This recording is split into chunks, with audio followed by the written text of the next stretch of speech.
প্রিয় দর্শক, এই যে আমার আম্মা বাংলাদেশে সামান দিচ্ছে।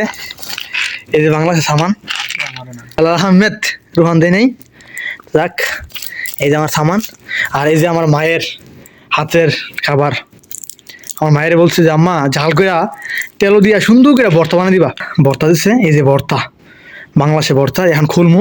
আর এটাতে দিচ্ছে অনেক কিছু, শুটকি আছে বাংলাদেশের, আর গরু মাংস, শুকনো গরু মাংস আছে। আর এটাতে আছে তো খুলমু, এখন অনেক কিছু আছে। তো বিশেষ করে কি এই ভর্তাটা পাইলাম আজকে। তো রমজান মাস, শুক্রিয়া আল্লাহর কাছে যে ভর্তাটা মায়ের হাতে ভর্তা দিয়ে শুরু করবো আজকে রমজান।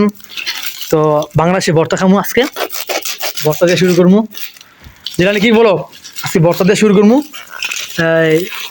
আর সাথে প্লাস থাকবে মুরগির মাংস আর কি, আর ভর্তা ডাউল। আজকে রমজান শুরু করবো এই ভর্তা দিয়ে। এই যে বাংলাদেশের আমার আম্মা নিজের হাতে ভর্তা বানিয়েছে। আর এই যে শুটকি, অনেক গ্যারান শুটকি। আর এই মা অনেক গ্যারান, কারণ বাংলাদেশের মতো কোনো কিছু এইখানে পাওয়া যায় না। কিন্তু পাওয়া গেল আগের মতো, মানে বাংলাদেশের স্বাদ পাওয়া যায় না আর কি।